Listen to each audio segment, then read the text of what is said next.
Okay, let's open our word of prayer. Lord, thank you for this day. Pray that you'll bless our time together today as we discuss some very volatile issues facing our world today. Pray that you'll help us to remain confident in the hope that we have in you as our Lord and Savior, Jesus Christ. Bless us today in Jesus' name, amen. Well, I usually start out with an intro, and maybe I'll go back to that a little bit. But today, I sometimes look at other channels that do this, and some of them, everything is breaking, everything is urgent, everything is exclusive. And so I don't have anything exclusive today, but I do have something breaking that happened a couple of hours ago. A helicopter carrying President Raisi of Iran made a hard landing in northwestern Iran. I've been looking after I preached first hour, so some people pointed this out to me. So I was looking at some videos of what happened, the weather conditions in northwest Iran, which is Iran is a very mountainous country. It's essentially a fortress almost type country because it's very difficult for somebody to invade. That's why they've not really been taken over that much by people in their history. They've taken over a lot of other people, but it's hard to attack them on the ground because of the mountainous terrain that essentially surrounds the country, or a large portion of the country. But the weather is very bad. It's very foggy. Visibility is very low. They have sent ambulances. I've heard as many as 40. Well, here, this is just the report from Press TV, which is an Iranian news channel. Iran's Interior Minister Vahidi has confirmed that a helicopter carrying President Ibrahim Raisi made a hard landing in the city of Jolfa in the northwestern Iranian province of East Azerbaijan. The helicopter was transporting President Raisi and Foreign Minister Hossein Amir Abdullahian and several other passengers when encountered difficulties and was forced to make a hard landing near Jolfa, a city bordering the nation of Azerbaijan. The incident happened at Dizmar Forest between these cities of, you don't need to know them. 1 hour after the incident, rescue teams had reached the area and started search operations. At least 40 rescue teams have been deployed to the region, but due to the difficult terrain and bad weather conditions, the search and rescue operation will take time, authorities said. Drone units are also assisting with the emergency operation. There were 2 other helicopters in the group that were flying, but they have all returned and landed safely. So this on the right is a post that somebody put on social media. Pray for the martyr Raisi. Western development or Western intelligence sources have said that they do not think he survived. That would also be the foreign minister, who you see, and in fact, you'll see some pictures of him later in my update of meetings that he was involved in this week. So this is a big deal. There is also we talk about war and that type of thing, and we just never quite know what causes the war. But you sort of think about historically, back in 1914, the Crown Prince of the Austrian-Hungarian Empire was murdered, assassinated in Sarajevo, later Yugoslavia. And that was really the catalyst that led to World War II. As I'm looking at different stories, for example, there's a series of articles, 10 Steps to World War III from the U.S. Sun, that goes through and analyzes what's going on in the world. So I mentioned the apparent death of Raisi. We don't know for sure yet. Raisi, by the way, is a very evil man. The Jerusalem Post has an article up that says it's hard to imagine a worse person to be president of Iran, the main enemy of Israel. but I think they could probably find someone.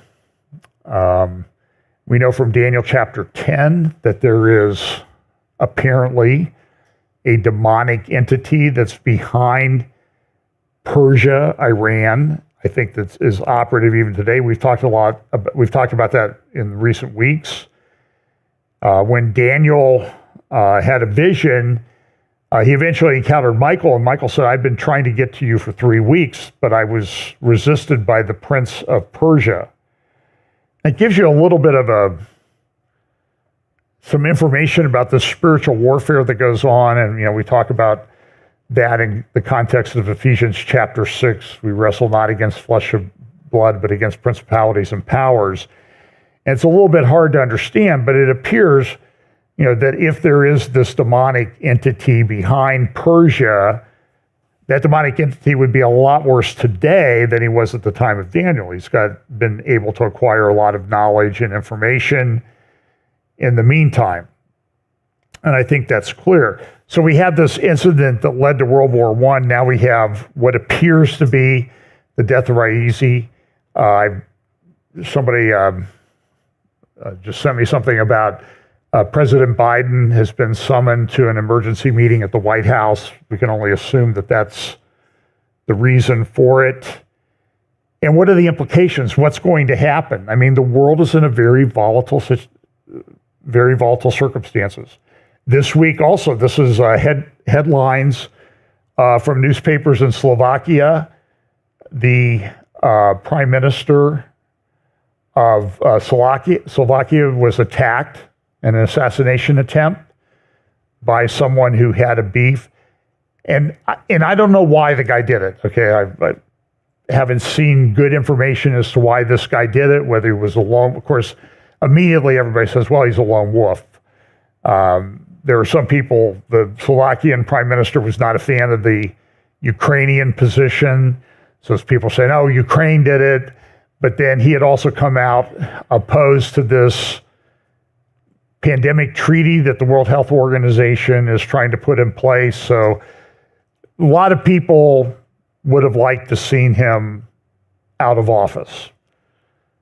Were they behind this or not? We don't know right now, but understand that in a volatile situation in the world, any one of these things can be a trigger for something much worse.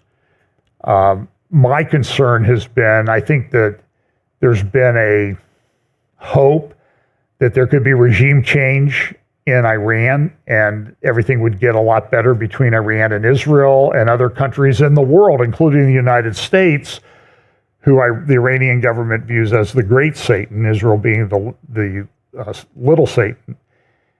But I don't know that it would get better if you took out the Ayatollah or Raisi or anyone else, because you still have a very powerful Iranian Revolutionary Guard Corps that's there that could take power, and they would be worse, I think, than the Ayatollah. Raisi himself was an incredibly evil man. There was a time in his early career where he caused the execution of perhaps as many as 5,000 innocent Iranians. And his nickname was the Butcher of Baghdad, and he deserved that nickname. So here in the lower left-hand corner, you see the Iranian foreign minister, and then there's an imam that died, and also governor for one of the provinces of Iran. And Azerbaijan itself is a very volatile area. I mean, there's been a lot of conflict between Azerbaijan and Armenia. Russia's involved on one side, Iran on another. And so the whole area there is just a powder keg.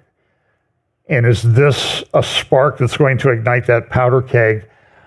I do not know. So I'm going to go back a little bit through my intro now that we've seen that. But likely it appears that Raisi has not, the likelihood is that Raisi has not survived. If I could give you, I might have a map here. I didn't have anything prepared for this, I can tell you that. So, so when we look at this is an Ezekiel 38 map. So if you look up here near Tubal, northwest Iran would be just south of where it says Tubal on this map. And that's, again, a mountainous region that is volatile even before something like this happens. So we'll just have to see what happens, and I'll continue to monitor it, although I'll probably be paying attention to try to have words come out of my mouth during this. And so this is what we talk about. And so this is a good example of the world that we live in. Things change very rapidly. When we look at things happening in terms of end times Bible prophecy, this is a grid that I came up with some time ago, probably 4 or 5 years ago. Acceleration, convergence, logistics, and understanding. Let me just explain. I know I talk about it all the time, but as we get closer to the return of the Lord, things are going to happen more quickly. There's going to be an acceleration. And if you look at what happened at the first coming of Jesus as a pattern for what's going to happen before the second coming of Jesus, you get a better sense of this. So there are many prophecies related to the first coming of Jesus. 60% of those prophecies, roughly, were fulfilled in the last week of Jesus' first coming. And remember, Jesus' first coming extended over a period of time. He was born, lived, died, ascended, that sort of thing. So it didn't happen in a moment, but in terms of the prophecies related to that first coming, about 60% of them fulfilled in the last week, we call the Passion Week, from the entry into Jerusalem till his crucifixion and resurrection that took place during that week. And then we have a convergence, and we have a lot of different lines of Bible prophecy. I've tried to boil them down, distill them down to some people, like I think Chuck Missler used to have a list of 10 items that he would look at. And now I'm not so sure that it should be 10 items, it should be 20 or 30 categories. And I try to categorize them, but it's such a changing, moving target that it's hard to do that. But all of these things are happening and in play at the same time. So that's the convergence thing that I talk about. And then logistics, that's a little bit more esoteric, but the prophecies that we see laid out in Scripture are going to unfold in a real world. So when it talks about wars, Jesus talks about the birth pangs in Matthew chapter 24, wars and rumors of wars, pestilence, deception, that type of thing.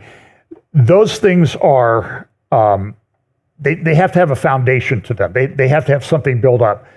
The one example that I would use is Babylon. And Babylon, believe me, very controversial as to what this final Babylon that's talked about in Revelation 17 and 18 is. Believe me, you should check my email because there are a lot of different opinions. So some people think it's the United States, New York City, Washington, D.C. And people go through the scriptures and they make the case for that. I take a more open view that I'm aware of all these different ideas, and at some point we're going to be able to say, okay, this is it. I'm not sure I'm comfortable making that declaration right now. And I get emails and books and audio, videos and that type of thing about the different views. And everybody is sure that they're right. So when you have several different views and everybody's sure that they're right, I sort of take the view is that, well, maybe we just don't know yet for sure. I think that's a reasonable conclusion. So I think we need to look at these different views, but I just think it's a little bit too, I'm just not comfortable saying, okay, this is that which was prophesied. I think that's a very difficult declaration to make.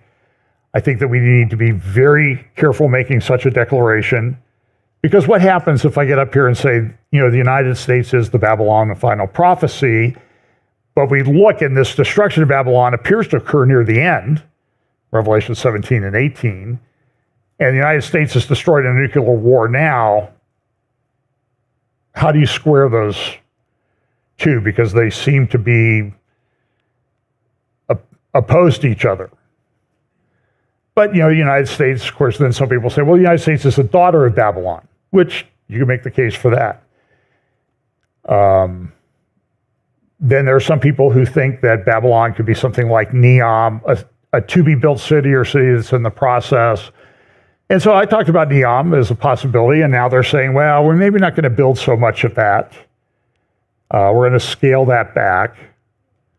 Okay, but my point that I think is valid on that is that when God destroyed Babel in Genesis chapter 10, 11, it wasn't finished when it was destroyed.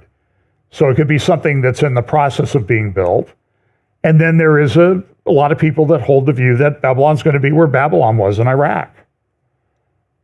And that's fine. And that's where I sort of throw in the logistics thing is, okay, if it's going to be this great commercial city that everybody's going to mourn, the Babylon in Iraq is not that.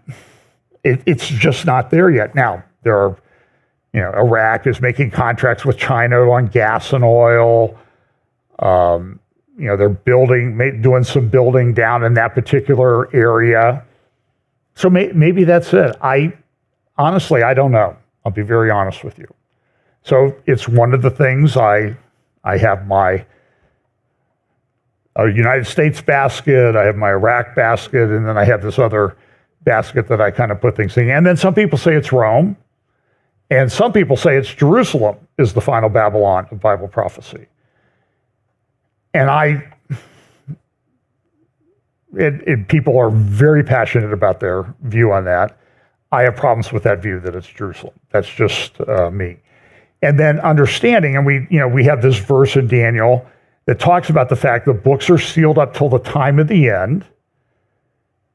And then as we get closer to the end, there's going to be this understanding that people have so they know what's going on. And it says here, the wise will understand. So we want to study and look at the passages of Scripture. So I don't go through the Scriptures every week because I think you have a basic framework that you're going to look at these things through. And there's enough to talk about. That sounds bad if I say that. There's enough stuff to talk about without getting into the Bible. And I don't think that's not a very good way to say that. So don't pull that out and shove that in my face. So a lot of things going on culturally in the world. This is kind of an interesting thing. Now, when I play the clip of this guy or anybody's clip, I don't endorse all of their views. I play it because I use clips because I want you to hear what the person had to say. I don't want to get into a situation where, well, John Haller said that the person said this, but I don't think the person said this, and we get into a big argument that, okay, well, let's look at the clip, and we can all make a judgment. So this guy is Harrison Butker, and he is the kicker for the Kansas City Chiefs, which has won the last 2 Super Bowls, and he gave an address to a Catholic college in Kansas City, and here's just a few minutes of his graduation speech. And I'm only playing this not to endorse everything that he says or believes or that his theology is correct, but I admire what he said. Here we go. Throughout the COVID fiasco, and how you missed out on so many milestones the rest of us older people have taken for granted. While COVID might have played a large role throughout your formative years, it is not unique. Bad policies and poor leadership have negatively impacted major life issues. Things like abortion, IVF, surrogacy, euthanasia, as well as a growing support for degenerate cultural values in media, all stem from the pervasiveness of disorder.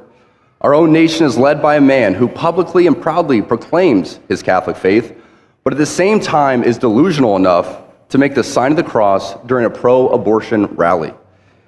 He has been so vocal in his support for the murder of innocent babies that I'm sure to many people, it appears that you can be both Catholic and pro-choice.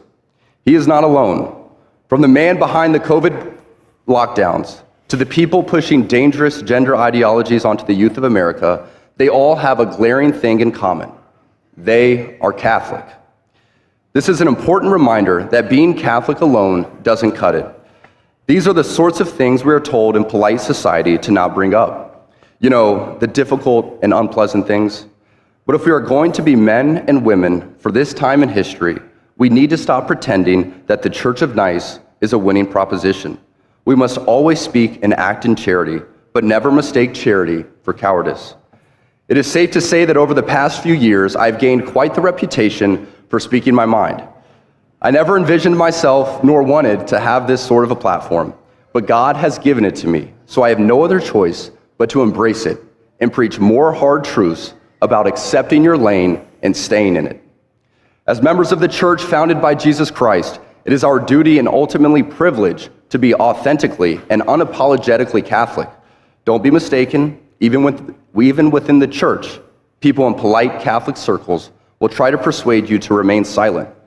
There even was an award-winning film called Silence, made by a fellow Catholic, wherein one of the main characters, a Jesuit priest, abandoned the church and as an apostate, when he died, is seen grasping a crucifix, quiet and unknown to anyone but God.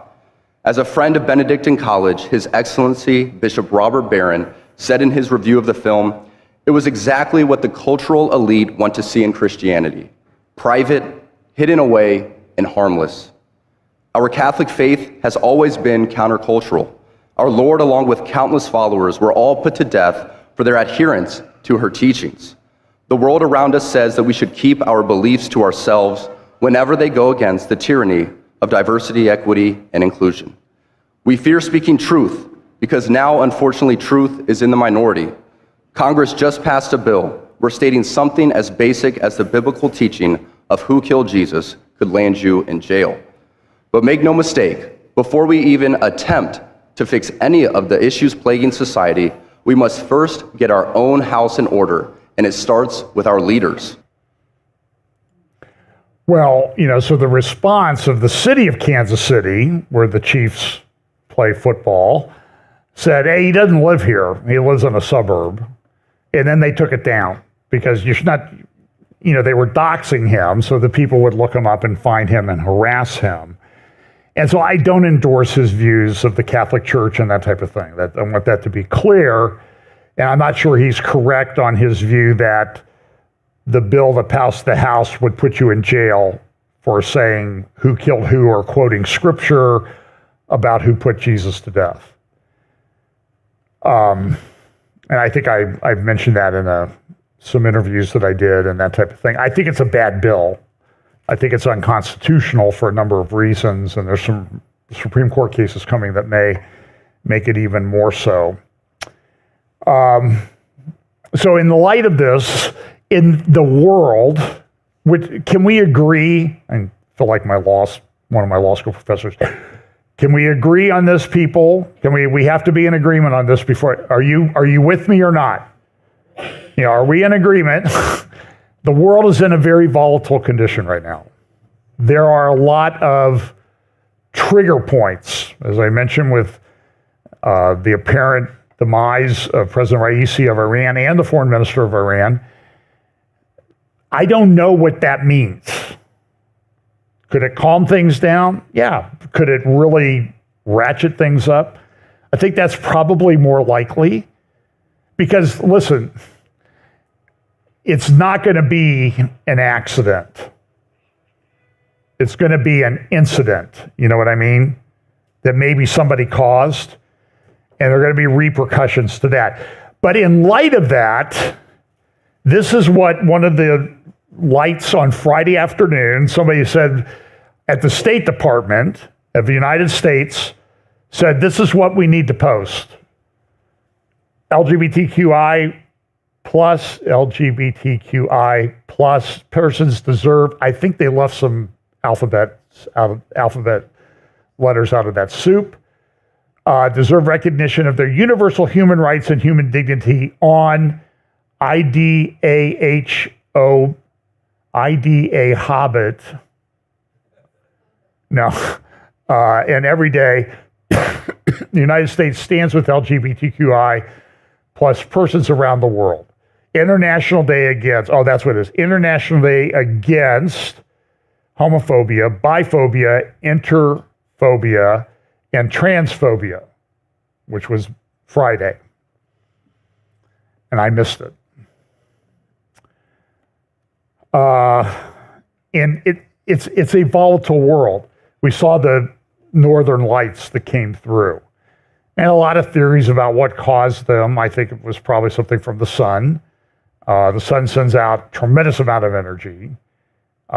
It would take thousands of power plants to put out the energy of one sunburst that can come through.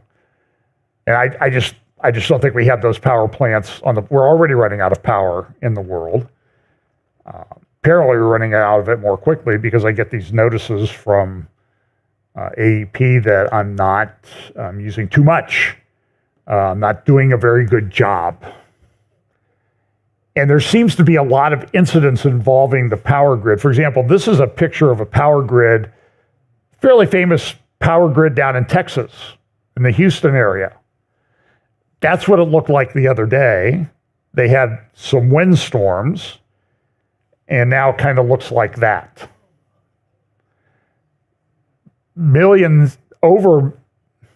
I heard millions of people without power, some of them maybe without power for weeks. A lot of rain. They're having a major problem with mosquitoes now. People don't have air conditioning. They don't have power. And let me tell you, I love my friends who live in Houston. I've spent a lot of time in Houston. I actually interviewed for a job in Houston back in 1985, so almost 40 years ago. And we were thinking about moving there. We went down for the weekend. A law firm flew me down for the weekend. The interesting thing about that was the weekend we were there, they got 10 inches of rain. That's probably not what the Chamber of Commerce had in mind. But what kind of bothered us about it as we're talking about this on the way home is like, nobody acted like that was unusual. You know, you get 10 inches of rain over a weekend in Ohio and you're not going anywhere for a long time because it's flooded.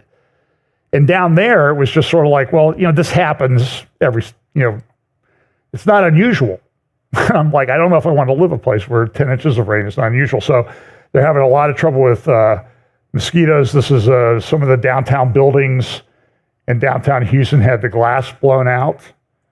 I remember I tried a case in Fort Worth a number of years ago, and probably 25 years ago. And after that, the Bank One, then what was called the Bank One building, got hit by a tornado and pretty much destroyed. I had a friend whose law office was in that building. They had to move over to Dallas because the building was destroyed. It was unoccupied for years till they got it recovered. So that's a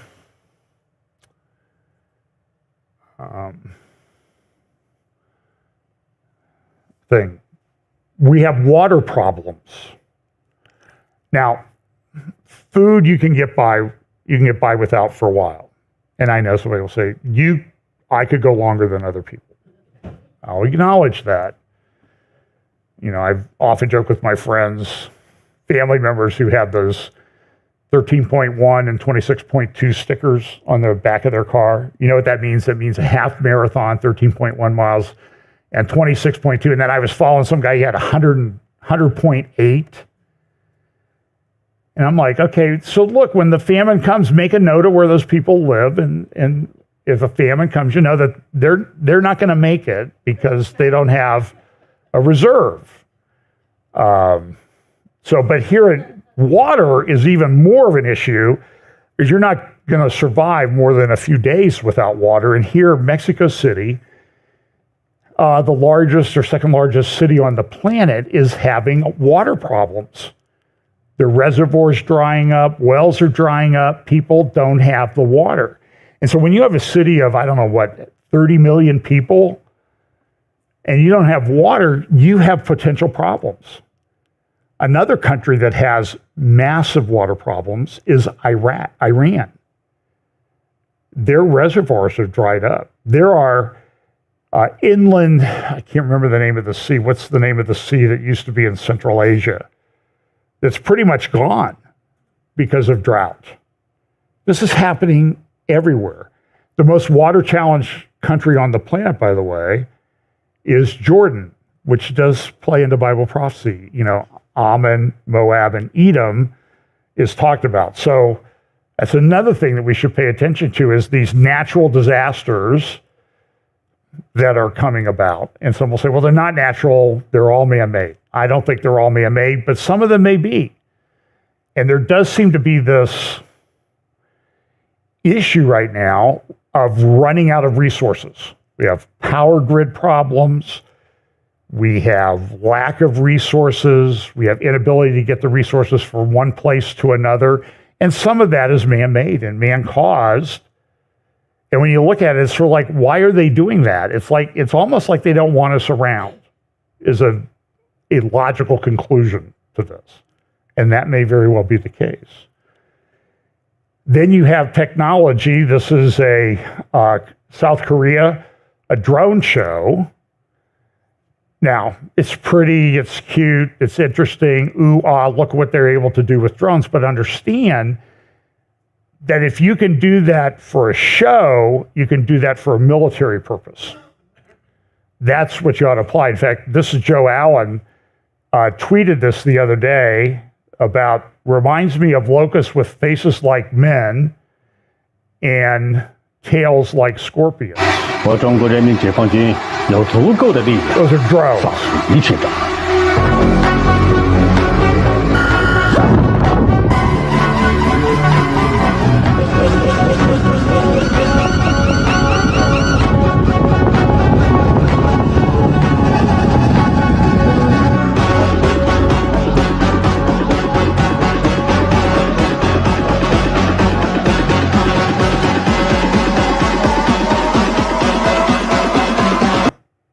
And so when you read a passage like Ezekiel 38:39, where it says, I come up like a cloud against the land, is this what Ezekiel saw?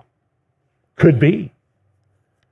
Certainly, it was much harder to understand how this might apply, what Ezekiel was seeing before the drones developed, and the drone technology is going crazy.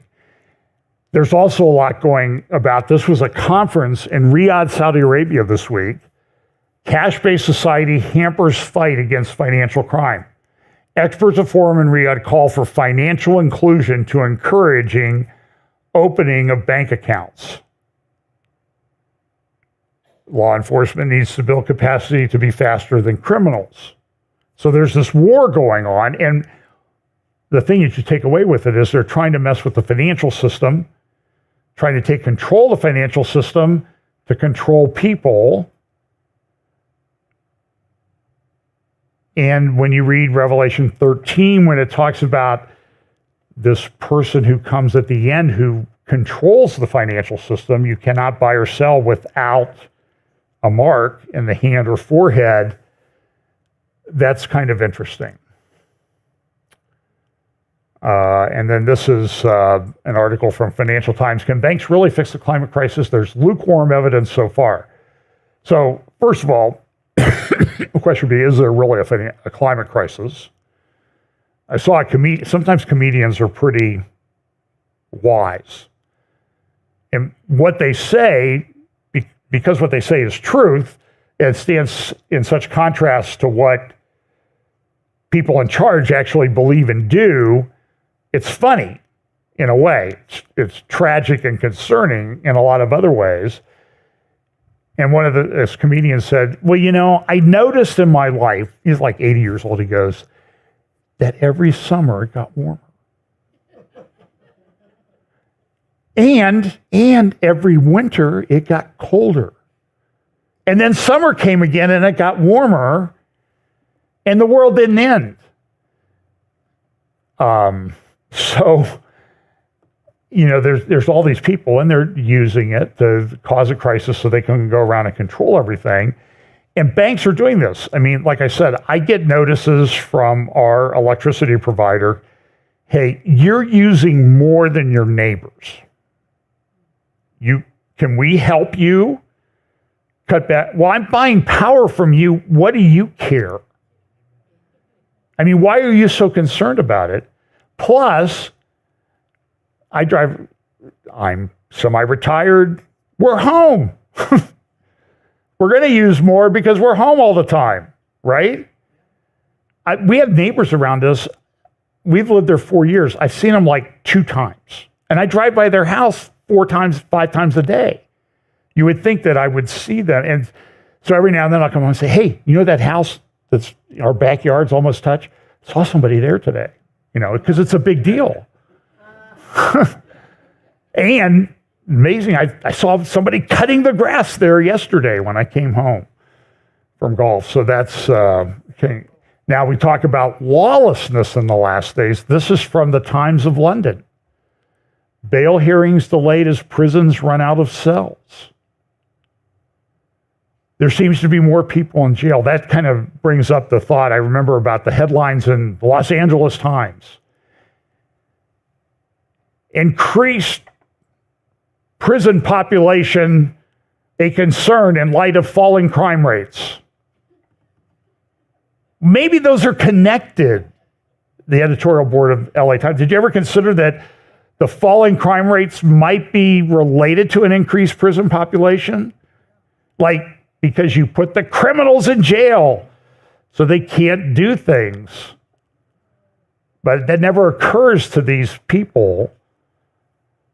And I don't know who said it, Dennis Prager or something, is, some of the ideas you see in public life these days are so idiotic. You know that the people have had to be educated to come up with those conclusions, because you would not come up with them if you were just a natural, average, normal thinking person. It would never occur to you that some of these ideas are valid. Here's one. This is Kosovo.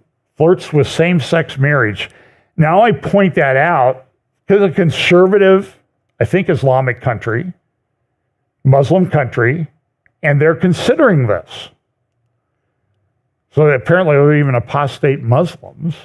But down here, look at this. Whoops. The wrong way.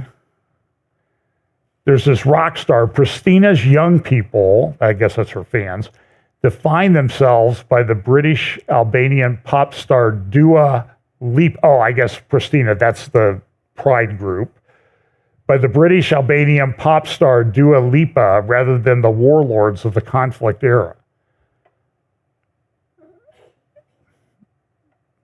Pop culture has a lot of influence. I wonder if that Kansas City kicker will be in the wedding party if his teammate ever marries Taylor Swift, if they get married.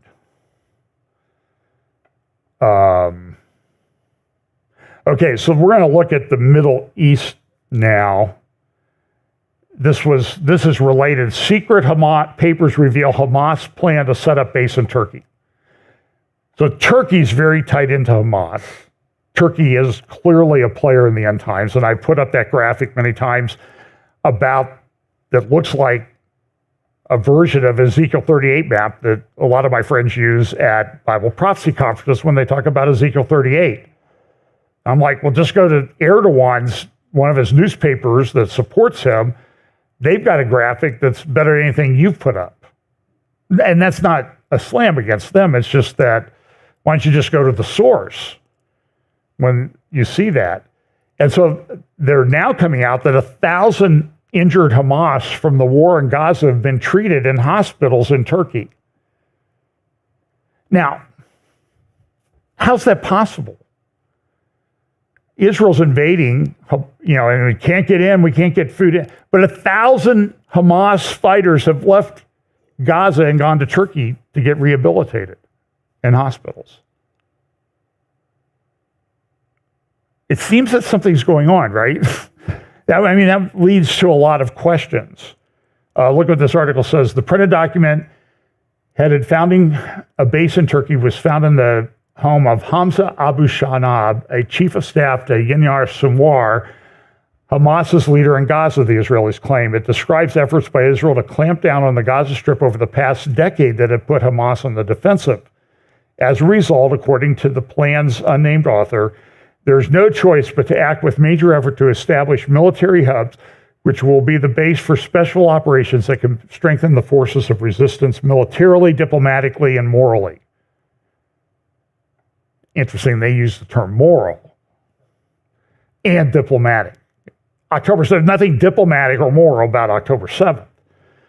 Therefore, we need to establish a security branch abroad which will be capable of carrying out our intelligence and military operations in the future. Erdogan told Muslim scholars in Istanbul that Hamas had accepted a ceasefire proposal by Qatar, and Egypt, and a step and a path towards a lasting fire. And then it says, yesterday Erdogan said that more than 1,000 members of Hamas were being treated in the hospitals across Turkey, and reiterated his stance that Hamas was a resistance movement. Okay. So now there's this. This is big news. Prince Charles had a painting done of him. And you can see this thing was unveiled.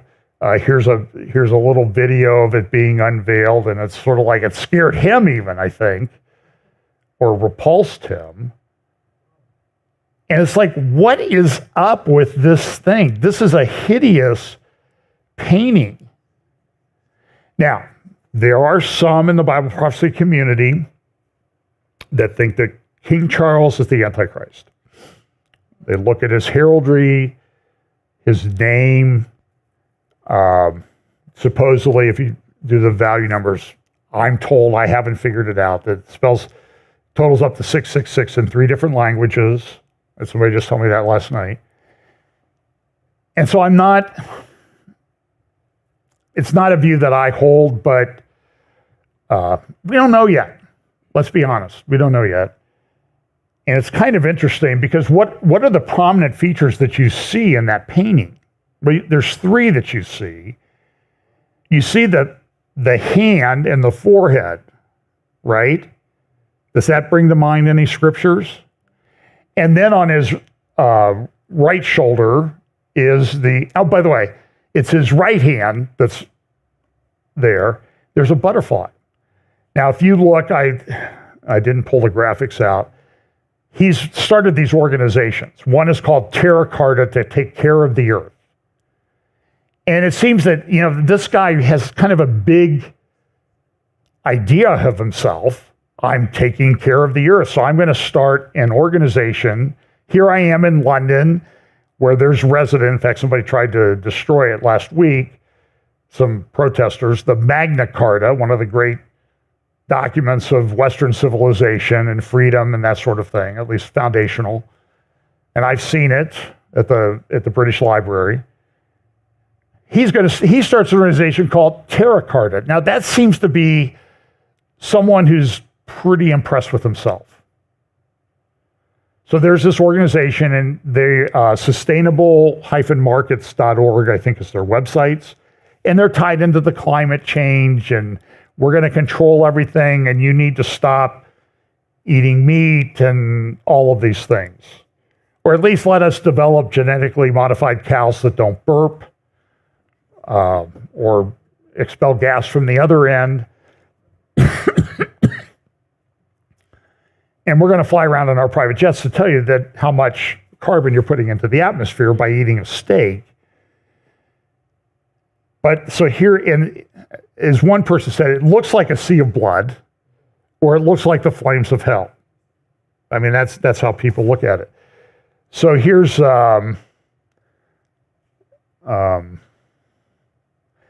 and so what somebody did was they took 2 of those images, put them side by side, and reversed the one. Then they flipped it over, and this is what you see. And the question is that intention? Was that an accident? It looks like Baphomet, a satanic goat's head. You see the horns there, which are the hands, and then the face. I mean, that's a common satanic symbol. So I don't know. Now, there's a thing this week called the Israel Summit. The Israel guys and Hayuvel, a Christian organization that helps get people to volunteer in Israel. We're doing a summit at the airport Sonesta Hotel. So here's the thing that comes from this, is never stay at that hotel. They canceled the Israel summit. So people are coming, they're expecting 500 people. I'd love to be going, but I've got other things this week. And they're going to have speakers like Michelle Bachmann and Carolyn Glick, and other people are going to speak at that. And it's a pro-Israel conference. And so the pro-Hamas people, the pro-Palestinian people called up the hotel and said, is it really safe for your hotel to be holding this? Because, something might happen. And so the hotel canceled. Now, Dave Ramsey has a financial center with meeting rooms or whatever down there, and he stepped up and said, hey, come over here. And this comes on the week that this was the 76th anniversary of the War of Independence and the Declaration of Independence of Israel. A big deal. I mean, and I've been there when they celebrated this. And this year it actually fell on the exact, every 19 years it's on the exact date, because the Hebrew calendar kind of operates on a different thing. So we were there in May once, and they were celebrating the 50th anniversary of the June 1967 war, even though it was in May. They have a day called Yom Yerushalayim, Jerusalem Day. And if you can ever go at that time, it's a great time to be there. It's very festive. And so this is the headlines from the New York Times. Zionists proclaim new state of Israel. Truman recognizes it and hopes for peace. Tel Aviv is bombed. Egypt orders invasion. So it started then. The Palestinians call that Nakba Day, Catastrophe Day, because that's when they left. Hundreds of thousands of them left because the Arab army said, hey, leave for a little bit and we'll bring you back when we win the war. But they didn't win the war. And so now here we are, 76 years later, they're still not back. By the way, at the same time, almost every Jew left Arab countries, Morocco, Iran, Iraq. They used to have thousands and thousands of Jews. Today they have, in some cases, they have 5 Jews left in a country of millions of people. Nobody, by the way, anybody protesting about that? About the Jews being kicked out of the Arab lands, having to leave, flee for their lives, and leave everything behind. And the whole thing, and I even saw a report this week that in the pro-Palestinian, pro-Hamas narrative, they say, well, we had our Nakba Day first, then Israel started celebrating Independence Day. It's completely opposite of what the historical facts are. Nakba Day didn't come up for 20 years or more. But now they say, well, we celebrated it first. Israel's stealing from us. It's crazy. I've mentioned this many times. I sat next to a Palestinian guy at a Christ at a Check of the Point conference. He was the featured speaker that evening. He's a cancer surgeon, lives in Toronto now, had lost several children in a mortar strike, a misfired rocket or whatever in Gaza back in 2008 or 2009. 3 daughters and a couple nieces. And very tragic for him. I mean, we feel on a human level, we feel for him. But I ask him questions. I'm like, doctor, I drive around. I've been in Jordan. I've been up in what you call the West Bank. I've been in Nablus. I've been in other places. And there are these refugee camps. Yes. Well, they've been there for, at the time, that was probably 2018, they've been there for 70 years. But I look right next door to them, there's luxury apartments, there's nice houses, but these people are being kept in refugee camps. Oh yes, the occupation, where they're forced to live there. But there's luxurious places in Gaza. Why do you have these refugee camps? Why do you go to Jordan, which isn't occupied by Israel, and there's refugee camps? Why do you go to Syria, Lebanon, all these other places? Well, it's the occupation, John. I'm like, how do you discuss something with somebody like that? Obviously a very intelligent guy, but completely blinded to what the truth is. So this week there was a hearing in front of the International Criminal Court in The Hague. And I'm going to play a couple clips of one of the Israeli lawyers who's making a presentation. Their main team wasn't allowed to participate, and the South Africans blocked some of the evidence that they wanted to submit to the court for this hearing. And then the South Africans got up and said, well, they didn't submit anything to the court. Well, you blocked it. It's almost like, are they the same team that's running these prosecutions in New York City and elsewhere right now? I'm telling you what, I'm a lawyer.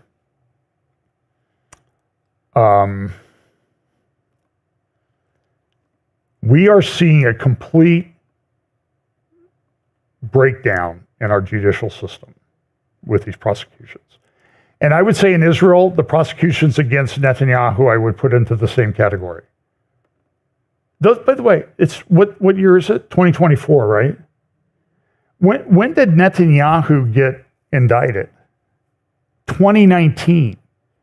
So I was there in 2022, and I asked the people, when are these things going to wrap up against Netanyahu? Because he's not allowed to do certain things. So you can serve in office, but you're not allowed to do these things. Well, it's 2024. So late 2022, December 2022, I was told they could go on for another 5 years. 5 years? When you hear answers like that, it seems to be that the whole thing is sort of political, not sort of, kind of, maybe. It is definitely political. And we're seeing the same thing in the United States. And as Mike Davis at the Article 3 Project says, what they're doing to the former president are republic-ending prosecutions, the way these are being conducted.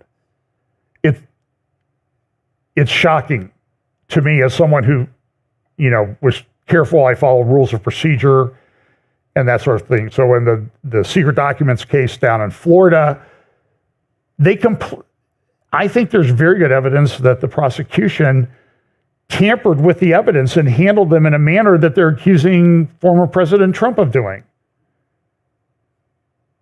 It's President Biden. There's a thing called executive privilege. President Biden waived that with respect to the Trump administration. When the House tried to subpoena things from Biden this week, he said, oh, no, executive privilege. Well, wait a minute. So it's okay for your political opponent to have things released that are executive privilege because you waived it, but you're going to protect yourself with executive privilege. As I've said before, if hypocrisy was water, the world would drown. It would be another Noah's flood. So here are this lie. So here's just a few minutes of the Israeli lawyer speaking about some of the things going on. And I have one clip of one of the male lawyer who's speaking. As you have just heard, Israel is still under attack. We are still counting more and more of our dead and attending 2,000 more who are wounded. No less than 132 children, women, and men are still held hostage in unimaginable conditions by Hamas and other Palestinian militants in Gaza. Tens of thousands of Israeli citizens are internally displaced. Most of them have not seen their homes in over 7 months. Many have no homes to return to. The very grave effect of the horrific massacre of 7 October continue to ripple through our people and communities. The State of Israel requests the court to reject the request for the modification and indication of provisional measures submitted by the Republic of South Africa. So they had to stop the hearing because somebody was yelling in the court, a Palestinian protester or pro-Palestinian protester. And she came back later. And of course, you see when she came back, there's no sound. That concludes Israel's presentation. Thank you. So, but there's a transcript. You can get the whole transcript and read that. But, that's the way it goes. Now, there was a big conference this week. It was the Arab League. They met in Bahrain for a summit. This is the media line, a good journalist organization from Israel. Met the people that run this. They're very competent people. I don't even know their political leanings, but they're solid in what they report. And this is what they reported. The summit, this was before it took place a few days ago, will discuss the course of events in Gaza and will also consider a representation of the Arab initiative that was put forward in 2002, which stipulates that the Arab countries recognize Israel in exchange for the establishment of a Palestinian state within the borders of June 7th, 1967, when the Six-Day War ended. So these are papers from Bahrain and Qatar and other places talking about the summit. Arab states are urged to join the post-war Gaza force. There's a picture of all the people that were there.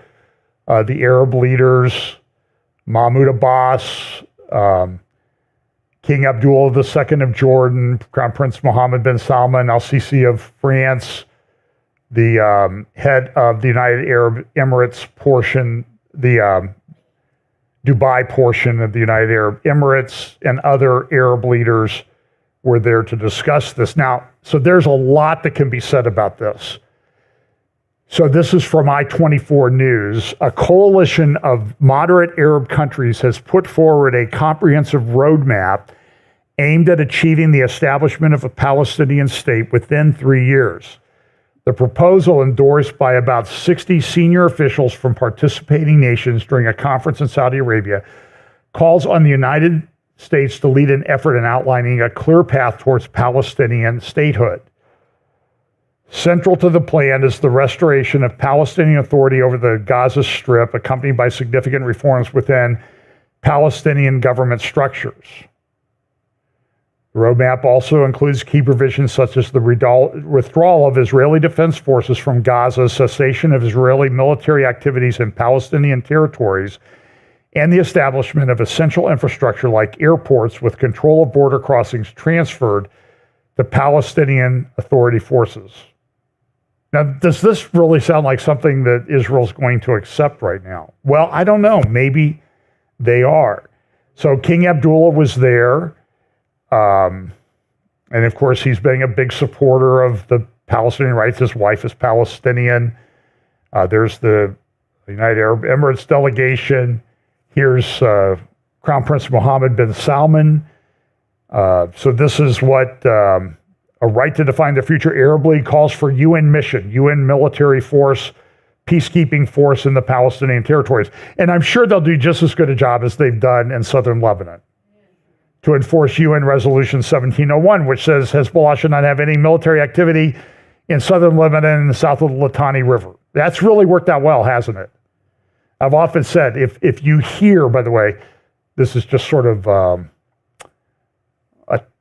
you may even call it John's tidbits, one of John's tidbits.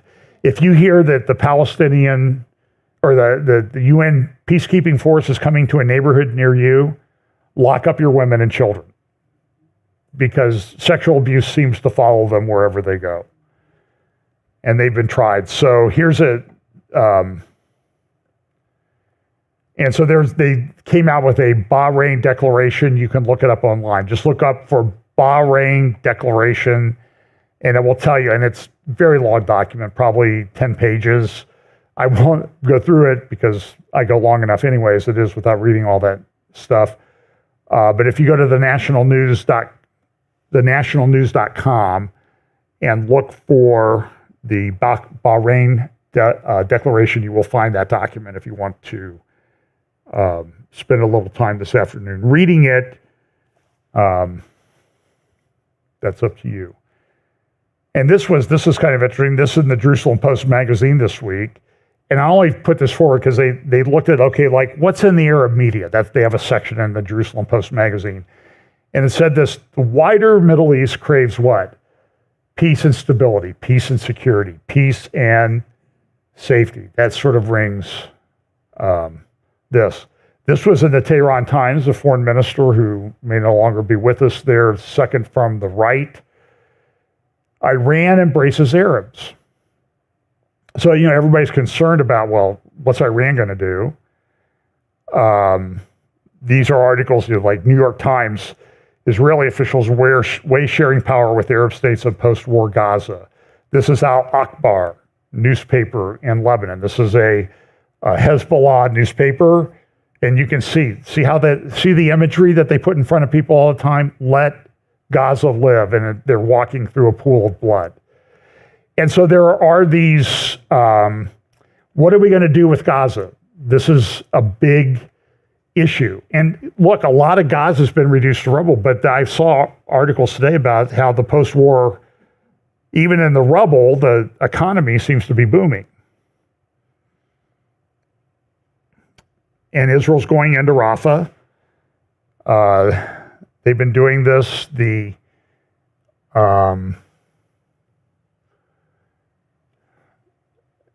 And they did find some bodies of hostages. The one gal who was in the back of the truck with the broken leg, they found her body. They found, I think, 4 bodies in Rafah, and they were killed like on October 7th. So they've been there for a while, and they found them in tunnels, and I'll talk about that in just a moment. So here's this is Al-Quds newspaper, and they have on Nabka Day, this is Hania.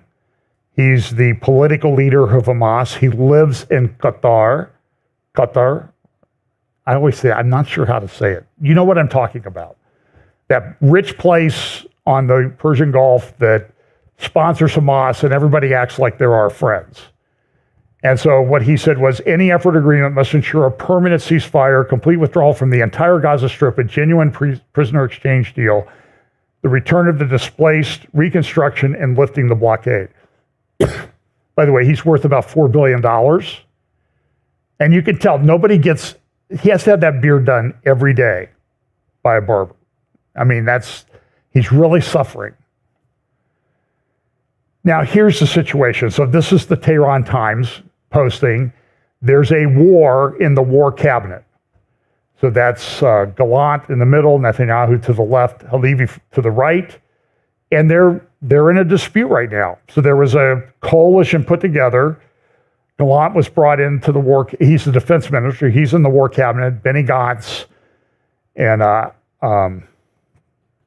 Eisenkot, who's a former defense minister, is in there. And Israel's kind of unusual. In the United States, we have the commander-in-chief. I'm not sure that the prime minister is the commander-in-chief. There's still the IDF and those people that control a lot of things. But a lot of times they'll throw the blame on Netanyahu. And I'm not saying Netanyahu's blameless in this whole situation. That's not what I'm saying. So Galad came out the other day, and this is what he said. This is a video as I call on Prime Minister Benjamin Netanyahu to make a decision and declare that Israel will not rule over civilian affairs in Gaza. There won't be an Israeli military rule in Gaza, and an alternative leadership to Hamas in the Gaza Strip will be advanced immediately. It is our duty and responsibility to lead our country to a better place. Here, right now, it's on our watch. We must make tough decisions for the future of our country, favoring national priorities above all other possible considerations, even with the possibility of personal or political costs. This is a test moment for our nation. The people of Israel are watching and expect us to make the right decisions. So that's Gallant, and Netanyahu responded to that, and it's a developing story. So he says, I'm not prepared to replace Hamastan with Fatahstan. After the terrible massacre of October 7th, I ordered the destruction of Hamas. IDF warriors and the security services are fighting to achieve this end. So long as Hamas remains standing, no other actor can come in to run a civilian government in Gaza. Certainly not the Palestinian Authority. 80% of the Palestinians in Judea and Samaria support the massacre of October 7th. The Palestinian Authority supports terror, educates terror, finances terror. I am not prepared to place Hamastan with Fatahstan. Consequently, the first condition for preparing the ground for another authority is to destroy Hamas and do so without excuses. So that's Netanyahu. So that sets it up. So front page news everywhere. Now Danny Gantz comes out. He's also in the war cabinet. He's running for, if there's an election, he'll be running for prime minister against Netanyahu. And he comes out and says, look, unless you put something in place, implement it by June 8th, I'm resigning from the government and we'll go to elections. So now it's, well, you know, people, I heard somebody say traitor, you know, that it's politics in Israel. This is the way it goes. But this is in the midst of a war. And there's plenty of blame to go around. There's only been one IDF person who's resigned over the whole thing of October 7th, and there's a lot of blame that people need to take credit for. So here's a tweet. This is from Mike Duran, who's with the Hudson Institute. Minister Gantz issues an ultimatum to Netanyahu: develop a strategy designed to achieve 6 goals by June 8th, or he will resign. If this wasn't directly coordinated with the White House, it seeks to draft off of American policy, because this is what the Biden administration is pushing Israel to do, is make a settlement, get on with it, deal with Hamas or a new version of Hamas or whatever. So here's Gantz's demands: the return of the hostages, the demobilization of Hamas, and demilitarization of the Gaza Strip, determining an American, European, Arab, Palestinian. But that just sounds like, that kind of rolls right off the tongue, like that's going to really work. Alternative in the Strip that is not Hamas and not Palestinian Authority, Chairman Mahmoud Abbas, or Abu Mazen, his real name. The return of the residents of the North by September 1 and rehabilitation of the Western Negev. Promoting, by the way, that'll mean the people in the North have been out of their homes for almost a year. What do you think the communities are going to be like after just sitting there for a year? Being bombed, by the way, all the time by Hezbollah. Promoting normalization with Saudi Arabia as part of a general move that includes a treaty with the free world and the Arab world against Iran. And does this sound like the, you know, we talk a lot about a coming peace treaty. Does this sort of sound like people are pushing this? And here we are, by the way, normalization with Saudi Arabia is all over the news. Adopting an outline for creating a standardized Israeli national service in which all Israelis will serve the country and continue to the highest national effort. That's directed at the Haredi and Orthodox parties, ultra-Orthodox parties that don't, they have exemptions from serving in the military. We will contribute to the state of Israel because we will study Torah and learn, you know, have develop the moral foundation for the state of Israel. That's what we do to contribute to this whole thing. You other guys, you can go fight the wars. And that may be a thing. So, and so this is an article from, I believe, the Wall Street Journal yesterday. To survive, Netanyahu pacifies Israel's far right. So Netanyahu has not pushed forward legislation to require the ultra-Orthodox to serve in the military. I believe that's correct. There's been a lot of discussion about it. I don't think anything's in place. If it is in place, it's suspended. And he needs his first coalition. He has 63 votes in the Knesset. He needs 61. His coalition has 63. And as long as that holds together, it will happen. So Gantz can say, listen, I'm going to resign from the war cabinet and then we'll go to elections. But that may not be true, because Netanyahu's coalition may hold together. So he will stay in power as prime minister. Here's another, Caroline Glick, her tweet this morning said this: the administration now separates between the supposedly moderate Hamas outside and the evil Sinwar. This is to pave the way for the integration of Hamas into the renewed Palestinian Authority that will lead the Palestinians in Gaza and Yash, that's the Judea Samaria, that will lead to an independent state that the government will recognize. And of course, the statements of Gallant and Gantz were both intended to promote this goal. That's what the Biden administration wants. That's what Anthony Blinken wants. That's what Jake Sullivan wants. That's what Joe Biden wants. They're all pushing for this. This is a tweet from an Israeli. A few hours before Gantz's statement yesterday, Khalid Mashal, he's a Hamas leader, said, we are facing a historic moment and an opportunity to defeat Israel and dismantle the Zionist project. So this push for peace This is how Hamas views it. We're winning. We're killing them. We're winning public opinion. Our enemy is retreating and losing self-confidence after 8 months of a continuous angry battle to stop this aggression and the flood of sieges on the American and Israeli embassies. He added, this is the beginning of a global war against the West. Now, maybe a couple of the soldiers in that war expired this morning.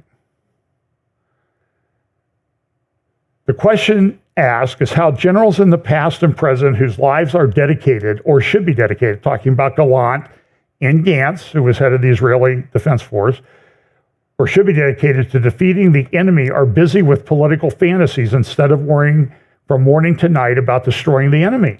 How is that? And in particular, how come their eyes were not open even after the murderous attack by Hamas in Simchat Torah? Joyce Karam, she's a political commentator, she said there's a political riot in Israel. What does it mean? Well, it means a lot. If Gantz actually quits, possibility of early elections. I think it's only a possibility. It's not a certainty. Little, if he doesn't quit and extends arrangement with Bibi, Saudi part brings in U.S. role as Sullivan meets MBS and talks deal. Arabs engaged with summit calling for ceasefire. So that's some of the things that go. And then look what else is going on. China hosts a reconciliation meeting for the Palestinians, Hamas and Fatah, to get together. And believe me, I've been in Judea Samaria, the West Bank, and there's tremendous support. When I was there, it's been 7 years, there's tremendous support for Hamas back in those days. They hated Mahmoud Abbas because they just feel like, he's what's now he in the 15th year of a 4-year term. So 16th year, maybe it's 18. I don't know. It keeps growing. And so here's a meeting with Hezbollah, head of Hezbollah. Oh, that article says, who says it has confidence in amended death toll from Gaza? It sounds like an Abbott Costello routine. It means the WHO. And we know they're so reliable, right? You can trust the WHO. They have confidence in the numbers counting out of Gaza. And it appears, by the way, from the numbers that came out this week, that Gaza, suddenly like 12,000 people were resurrected because they adjusted the numbers downward. And have you seen big headlines in the New York Times, Washington Post? Like maybe the number wasn't quite accurate. But the WHO, of course, we love them, and they have confidence about what's going on. This is from the National. That's from the United Arab Emirates. Okay, I'm going to play a clip. This is John Mersheimer. He's a professor at the University of Chicago, very popular on a lot of the, what I would call right-wing channels, pro-Russian, pro-Hamas, right-wing channels in America. I'm going to just play maybe 1 minute of his clip. This is a talk he gave about 3 or 4 weeks ago. And so he's an expert on geopolitics, but he wrote a book, he co-authored a book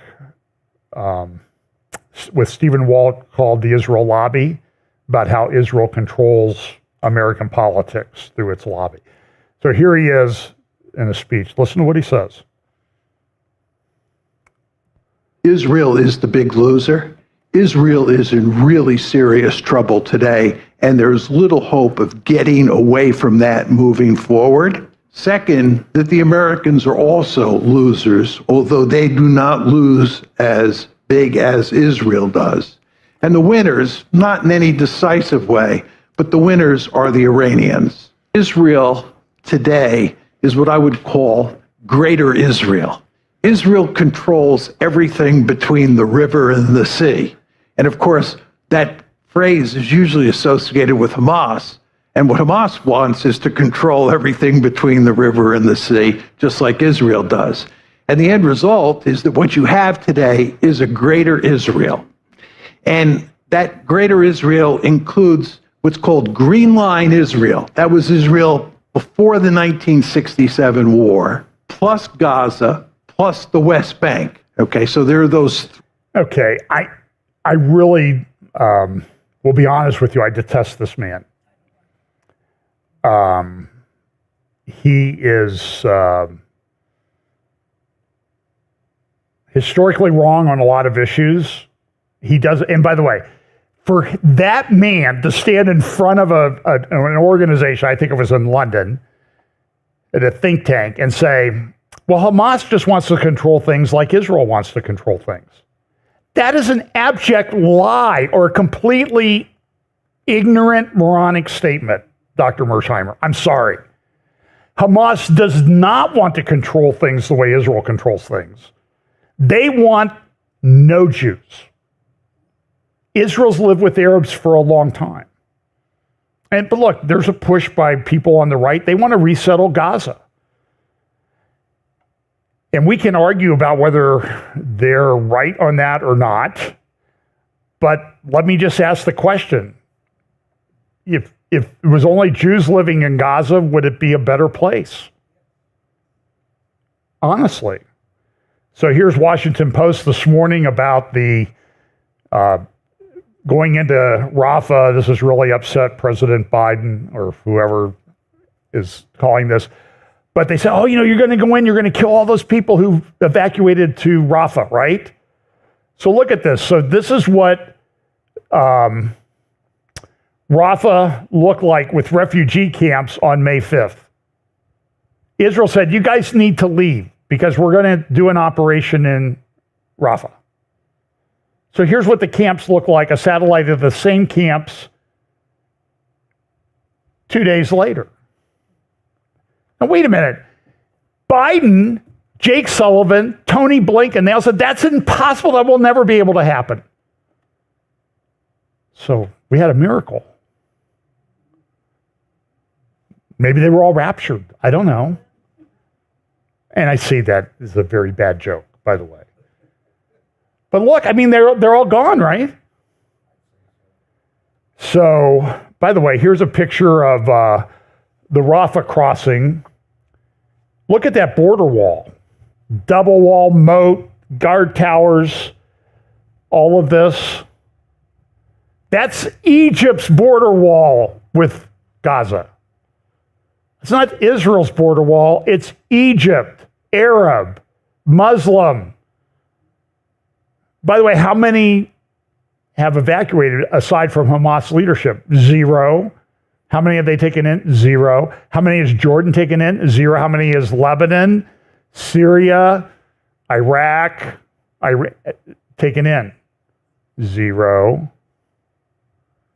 Why is that? So here's a picture. This comes from a report. So on the left, you're going to see this is the Egyptian border with Gaza. Does it look like they don't want people to get from Gaza into Egypt? Look at that. So here's the Israeli lawyer talking about what exists in Gaza at the International Court of Justice the other day. Damage of an unprecedented scale has been caused to Israeli civilian homes and infrastructure, with entire communities destroyed.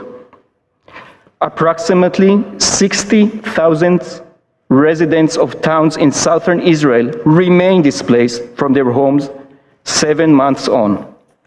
It may be years before they are able to return to their homes and rebuild their communities. Sirens continue to go off across the country as rockets, missiles, and drones are launched against Israel from several fronts. Rafah, in particular, is a focal point for ongoing terrorist activity. It is a stronghold for Hamas's operatives, with several battalions belonging to the Rafah brigades entrenched in the area. Also present in Rafah is an intricate underground tunnel infrastructure that runs underneath the city and provides ample space for operatives, command and control rooms, and military equipment. nearly 700 tunnel shafts have been identified in Rafah, from which approximately 50 tunnels cross into Egypt. These tunnels are used by Hamas to supply itself with weapons and ammunition. So 50 tunnels cross that border, under that border into Egypt. Do you think Egypt is a good peace partner? Why are they allowing this to occur? And by the way, how much did it cost to build 50 tunnels? 700 tunnel shafts in Rafah alone. It's unbelievable. Somebody said, listen, let's talk about what the Palestinians have done in the past. Let's do a history. And so here's a list somebody made up. Look at this. 1929, Jerusalem massacre. 29, Hebron, Jaffa, Gaza, Nablus, Jenin, Accra, Tel Aviv. Look at all the 1929 attacks. Who caused those? They were instigated and incited by the Hajj Aman al-Husseini, a Muslim holy man, a Muslim imam, who worked in Europe with Adolf Hitler. Go listen to, look up Dr. Francisco Gil White and watch his videos on YouTube. You will get a very good history of the Middle East. And Dr. Gil White did one recently. I think the title of the YouTube channel is Truth of Consequences or something like that. And he talked about the fact that this is what the US government and the eugenicists wanted to get rid of the Jews. So when Chamberlain went to Munich and got the agreement signed by Hitler, and everybody came back and said, peace in our time, what he was really doing was, okay, eugenicists, we've bought you some time. Continue your work to get rid of these unfavored races. That's what was done.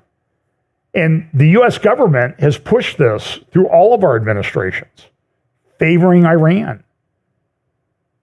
Now, whenever they get caught, they say, oh, well, we made a mistake. And Dr. Gil White makes a very interesting point. Okay, you say you made a mistake, but how's come all of your mistakes favor Iran? That leads me to conclude that that's what you were trying to do all along, is get Iran in charge of all of this. And then Mike Benz Cyber on Twitter. He's got about a 12-minute video up. He talks about how all of these people in our government are getting enriched by gas deals throughout the Middle East. And I've talked about, remember Amos Hochstein shut down the Israeli gas pipeline to Europe? And then all of a sudden, here comes a company that he was an executive vice president for. Hey, we can supply Europe when we cut off the Russian gas. We can supply Europe with our liquefied natural gas.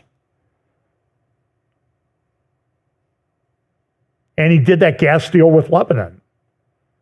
That was supposed to result in billions of dollars of revenue for the Lebanese government. By the way, a French company called Total has gone in and they've drilled in those gas fields.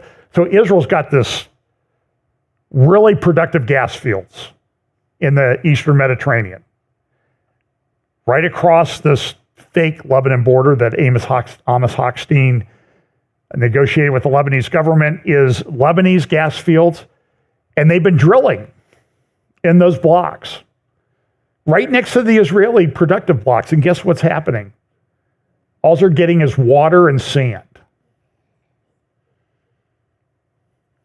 This is where the charismatic part of me wants to come out and say, maybe they'll talk about that at the Israels. I'm going to write an article about that if I ever have time.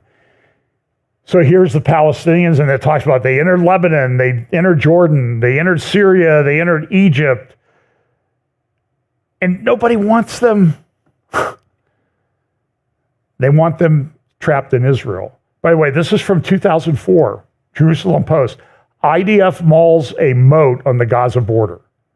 That was back in 2004. Here's Israeli settlers demand a right to move into the Gaza Strip. They were forced out, drugged from their homes back in 2005. You should go read this article. I don't have time to go through it. Tablet Magazine, there's a few sites you should follow. Jerusalem Post has a lot of good stuff on it. The friends who write for that, they're excellent authors, Seth Fransman, Jonathan Spire, other people, and some of their security people. But they kind of cross the political spectrum. Tablet Magazine is excellent. Lee Smith is superb. Tony Badron writes for Tablet Magazine. Mike Duran writes for Tablet. So look, this is Sinwar in exchange for Rafah. Well, if you give us Sinwar, we'll make Israel stop going into Rafah. And they talk about that. Excellent article. Barak Ravid this week, Crown Prince Mohammed bin Salman met in Tehran on Saturday with White House National Security Advisor Jake Sullivan and discussed the semifinal draft strategic agreements between the U.S. and Saudi Arabia, which both parties are close to finalizing, the Saudi state news agency said. So this normalization thing is on track. They're talking about it. This is a Hebrew thing of his translation. And they're saying that bin Salman and Sullivan, they're doing this, they're pushing forward with this. Here's the Saudi news agency website. His Highness receives the American National Security Advisor. They talked about it. And so that's all over the Saudi press right now. And somebody tweeted this. They saw what Mohammed bin Salman was doing, and what did they say? Middle East commander. It's kind of just interesting in light of all the things we read about it in the scriptures and that type of thing. And then this was also in the Saudi news agency Twitter account this morning.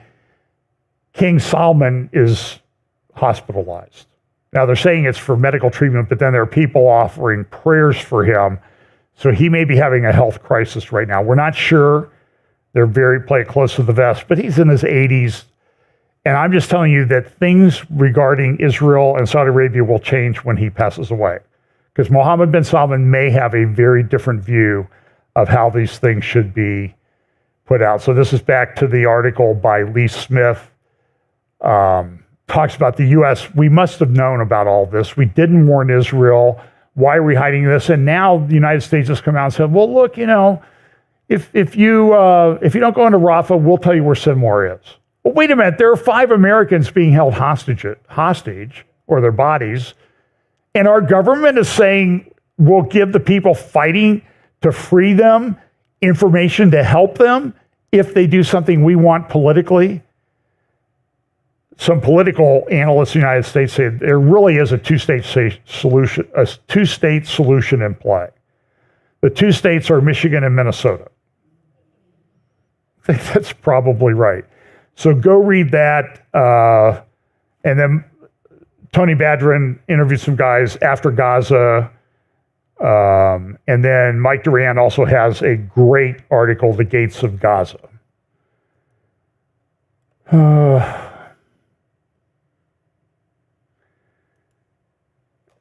So this is Carolyn Glick the other day. Do you realize that the Air Force is emptying its stockpile of bombs in Lebanon for nothing, right? Hezbollah is disbanding the Air Force one after another, dismantling the North house by house, and we react by depleting the Air Force's stocks, truly a strategic arm. Who manages the course? Squadron 555?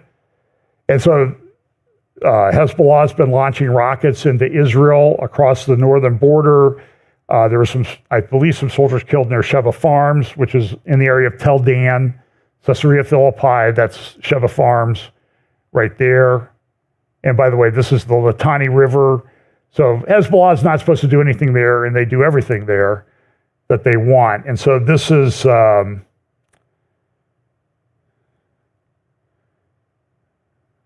lost track of where I am in my presentation. So there, and you see all those crosshatched, those are all communities that have been evacuated. Actually, it's more than that. 80,000 people don't live in the north like they used to. Here's a Hamas commander that was killed the other day. And by the way, the thing to note about him is he had a PhD in targeting. Okay, I mean, did you ever get a PhD in targeting? And I'm not talking about JARTs or, the darts or anything like that. That's what his PhD is in. And he was killed this week. And go to Alma, and you can read about all the things that Alma they've been doing.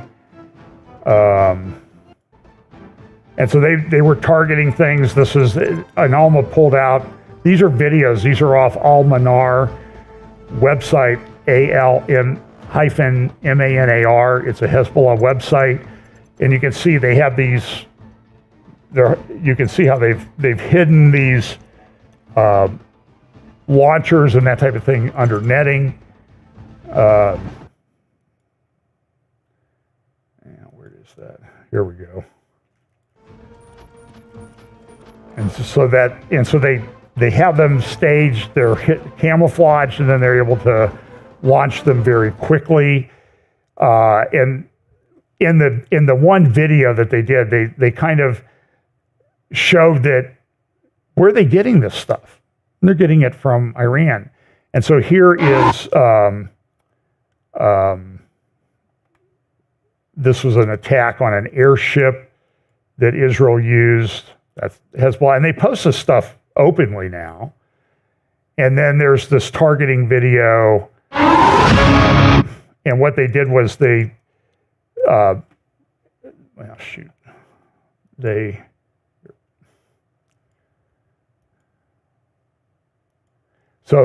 were able to freeze the video. This is Alma Research, great organization in northern Israel. And they can show you where it was the lot it was manufactured in. They got the serial number on it. And that came from the Hezbollah video. And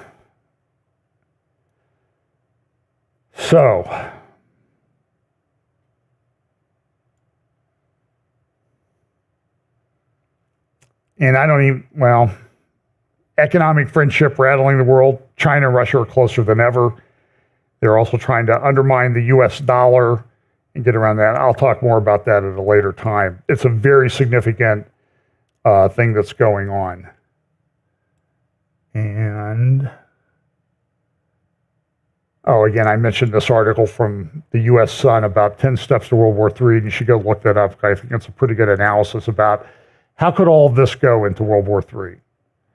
And then the question is, are we already at World War III? And we're just in the early stages of it. And the answer is, we may be in the early stages of World War III. Putin's threatening nukes. They said if France sends in troops, they'll use tactical nukes. Everything could unwind that. And Russia is doing missile firing exercises off Baja California this week. That's kind of provocative. They've closed the airspace there. So I think it's safe to say that there's a lot going on. And the world is very volatile. God is in control. But it's probably been 4 hours now since Raisi's helicopter went down. And who knows what's going to happen today. Make sure you're right with the Lord. That's what you need to do. So let's pray. We'll get out here. Lord, thank you for the day. Thank you so much for allowing us to live at this time of history, prophetic history. And Lord, we just pray that you'll help us to be wise, to be able to help others to understand what's going on, and that it's all part of your grand plan and that you're in control of everything. Pray that you'll bless us this week, give us opportunities to share the gospel. In Jesus' name, amen.